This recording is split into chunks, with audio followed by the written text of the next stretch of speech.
Hi all of you, welcome to memory training motivation psychology CIID development. ఈరోజు మనం CIID development గురించి నేర్చుకుందాం.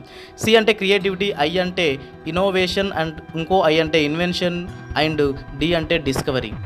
ఇప్పుడు కరోనా వైరస్కి ఎలా మందు కనిపెట్టాలి అనే ప్రాసెస్ని ఆలోచిద్దాం. ఇప్పుడు ప్రపంచాన్ని గడగడలాడిస్తున్నటువంటి ఒక సమస్య కరోనా వైరస్. ఇది చైనాలో వ్యూహాన్ నుండి ప్రపంచ దేశాలకు పాకింది. అయితే ఏదైనా సమస్య వచ్చినప్పుడు పదే పదే దాని గురించి ఆలోచించి ఇంకా సమస్యలను కొని తెచ్చుకునే బదులు దానికి సొల్యూషన్ గురించి ఆలోచించడం ఉత్తమం. ఇప్పుడు మనం అలాగే ఆలోచిద్దాం. ఆ వైరస్ ఇలాంటిది, అలాంటిది, ప్రమాదకరమైనది అనే భయాన్ని నెలకొల్పి రేపటి పౌరులైన నేటి బాలల్ని, తెలివైన యువకుల్ని, అనుభవజ్ఞులైన పెద్దలను వారి తెలివైన ఆలోచనలకు అడ్డుకట్టలు వేయకండి. Children must be taught how to think, not what to think. Childrens ఎలా ఆలోచించాలో బోధించబడాలి, ఏమి ఆలోచించాలో కాదు. మరి వీళ్ళందరినీ ఎలా సైంటిఫిక్గా ఆలోచించాలో చేద్దాం. అయితే యుద్ధం వచ్చినప్పుడు దేశంలో ప్రతి పౌరుడు ఒక సైనికుడే అన్నట్టు ఇది కూడా మనకు ఒక రకమైనటువంటి యుద్ధమే. ఈరోజు కూడా, ఇప్పుడు కూడా ప్రతి పౌరుడు తన తెలివితేటలకు పదును పెట్టవలసినటువంటి సమయం వచ్చింది. సైంటిఫిక్గా ఆలోచిస్తే మీరే ఒక సైంటిఫిక్ ప్రాసెస్ని క్రియేట్ చేసి ఒక సైంటిస్ట్గా మారొచ్చు. మరి సైంటిస్టులు మాత్రమే చేస్తారు, మనకెందుకులే అంటే ఈరోజు ఆ సైంటిస్ట్ పొజిషన్లో ఉన్న వాళ్ళు కూడా అలాగే అనుకుంటే వాళ్ళు సైంటిస్టులు అయ్యేవారు కాదు. ఇప్పుడు ఆ వైరస్ లక్షణాలు ఎలా ఉంటాయో చూద్దాం. ఈ సమస్యకు పరిష్కారాన్ని అన్వేషిద్దాం. కరోనా వైరస్ లక్షణాలు ఒక దగ్గర చేర్చుదాం. జలుబు, తలనొప్పి, fever, breathing difficulty, lungs problems, red white blood cells increasing and kidney failure, ఇలాంటి ప్రాబ్లమ్స్ వస్తూ ఉంటాయి అన్నమాట. సో నిమోనియాకి దారితీస్తుంది అనమాట. అయితే చేయాలి. మరి వేటి మీద వాళ్ళకి అవేర్నెస్ ఉండాలి?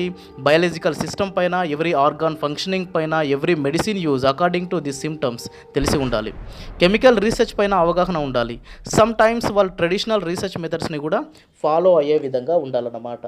అయితే మరి ఇదంతా మనకెందుకు అంటే పిల్లల్ని మనము ఏ విధంగా ఆలోచింపజేయాలి, ఏ విధంగా వాళ్ళు సైంటిస్టులుగా, గొప్ప వ్యక్తులుగా తయారయ్యేలాగా మనం ఏ విధంగా ఆలోచింపజేయాలనే దాని మీద మాత్రమే మనం ఈ వీడియో చేస్తున్నాం అన్నమాట. ఒక్కసారి ఆలోచించండి. విత్ ఎక్విప్మెంట్ కూడా వాళ్ళు చేసే విధంగా ఉండాలి ఎవరైతే మెడిసిన్ కనుక్కోవాలని అనుకుంటున్నారో. అయితే మనం చదివే చదువు, మనకు నేర్పించే గురువు, మనం పెంచుకునే పరువు, మనం దించుకునే బరువు, మనం తీర్చుకునే కరువు, మనం పంచుకునే తరువు, మనం వేసుకునే దరువు అవసరమైనప్పుడు ఉపయోగపడకపోతే దాని విలువ పడిపోతుంది, పనికిరాని వ్యక్తిగా తయారు చేస్తుంది. ఏమో మీ ఆలోచనే కరోనాకి విరుగుడేమో. ఒక్కసారి ఆలోచించండి. Think scientific. మీరే ఒక సైంటిస్ట్ కావచ్చు. Thank you very much. ఇప్పుడు మనము ప్రతి ఒక్కరూ ఈ సమస్య వచ్చినప్పుడు సొల్యూషన్ పైన ఫోకస్ చేస్తే మనలోంచి ఒక కొత్త ఆలోచన వస్తుంది. ఆ కొత్త ఆలోచనే ఒక టెక్నాలజీగా, ఒక మెడిసిన్, వ్యాక్సిన్ కనిపెట్టిన వ్యక్తిగా, ఇంకా ఎన్నో వాటికి దారితీస్తుంది. So thank you very much.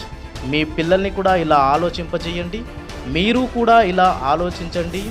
ఈ దేశాన్ని ముందుకు తీసుకెళ్ళండి. Thank you very much.